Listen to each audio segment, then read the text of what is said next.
చూసుకున్నట్లయితే breaking news అనమాట. ఏకంగా 'పుష్ప 2' హీరో అల్లు అర్జున్ ఏకంగా అరెస్ట్ అయితే చేయడం జరిగింది.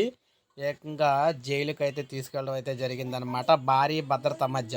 ఇక్కడ మీరు చూసుకోవచ్చు, భారీ భద్రత మధ్య అల్లు అర్జున్ జైలుకైతే తీసుకెళ్తూ ఉన్నారనమాట. ఏకంగా 14 రోజుల పాటు రిమాండ్ అయితే విధించమని కూడా చెప్పడం అయితే జరిగింది. సో మీరు ఇక్కడ చూసుకోవచ్చు, చిత్రంలోని నటుడు అల్లు అర్జున్ నాంపల్లి కోర్టు 14 రోజుల పాటు రిమాండ్ అయితే విధించడంతో పోలీసులు చెంచును కూడా జైలుకి తరలించారు. దీంతో చెంచులగూడ జైలు వద్ద పోలీసులు భారీ భద్రత ఏర్పాటు చేశారు. సౌత్ ఈస్ట్ జోన్ ఏసీపీ భద్రతా ఏర్పాటును అయితే పరిశీలించారు. జైలు వద్దకు అల్లు అర్జున్ అభిమానులు భారీగా తరలివస్తారన్న సమాచారంతో పోలీసులు అయితే అప్రమత్తం అవడం అయితే జరిగిందనమాట. ఈ విధంగా ఒక్కసారిగా సో తెలుగు రాష్ట్రాలు, దేశం యావత్తు అంతా కూడా ఒక్కసారిగా దిగ్భ్రాంతికి అయితే గురైంది. అంటే తన ప్రమేయం లేకపోకుండా జరిగిన కారణానికి సంబంధించి ఆయన్ని అరెస్ట్ చేయడం అనేది ఎంతవరకు కరెక్ట్ అని చెప్పేసి అందరూ అనుకుంటూ ఉన్నారు.